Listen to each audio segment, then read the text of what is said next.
Meaning of the English idiom pie in the sky. Pie in the sky is an expression of cynicism. It has various shades of meaning, but it basically refers to an idea or dream that is not likely at all to ever happen.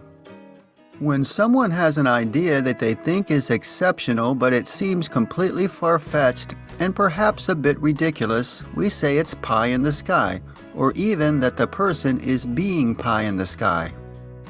When someone has a wild, ambitious, or unlikely dream, especially about some future reward, we call it a pie-in-the-sky dream. I myself tend to use the idiom to refer to anything that I think is just way off in left field and not based on anything of substance. Examples of use. I wanted to be a professional singer, but I let go of such pie-in-the-sky dreams long ago. This is just another pie-in-the-sky proposal from a well-meaning but clueless administrator. I stopped going to church because I got tired of hearing about pie-in-the-sky promises of heavenly reward. Universal healthcare in America is just pie-in-the-sky socialism. Origin of idiom. The idea of a pie in the sky is a fairly ludicrous image, so we couldn't be blamed for thinking this expression just came about out of general images of unlikely things, especially food being in the sky. But it was actually coined by one man and then picked up into the general parlance quite widely. As idioms go, pie in the sky is fairly recent and easy to trace. It comes from a song written in 1911 by Joe Hill called The Preacher and the Slave. The song is also known by other names, including the Long-Haired Preacher song and even the Pie in the Sky song. Joe Hill was a labor activist who was a member of the Industrial Workers of the World, known as IWW, or the Wobblies. Hill was also a migrant worker and a songwriter. He was somewhat like the Woody Guthrie of his time. His songs actually were very popular, and The Preacher and the Slave became one of his most popular. He composed this song for the labor organization, and it became part of a songbook that the movement distributed to members and others.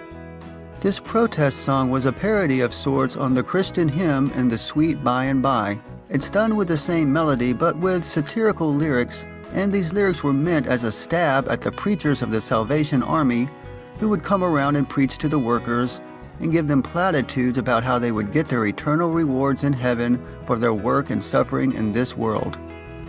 Hill thought their efforts to save the souls of the workers to be quite silly when what the workers really wanted was a job so that they could feed their families and put a roof over their heads. The original hymn, In the Sweet By and By, had a chorus that goes, "In the sweet by and by we shall meet on that beautiful shore. In the sweet by and by we shall meet on that beautiful shore." The hymn was one of the songs in the Salvation Army hymn book, and migrant workers would often come back to the city after having worked all day in terrible conditions and find the Salvation Army members singing this hymn to them. I'm sure you can understand that telling workers that their lives would not really begin until they die and that all they can hope for is suffering in the here and now while consoling them with promises of happiness after death was not something that was taken well. Yes, the workers suffered, and yes, the song called attention to that suffering, but the song was also saying, just put your heads down and keep on suffering. Don't do anything about it, because nothing can be done. Joe Hill had a field day with it. Hill's version went, "You will eat by and by in that glorious land above the sky. Work and pray, live on hay, you'll get pie in the sky when you die."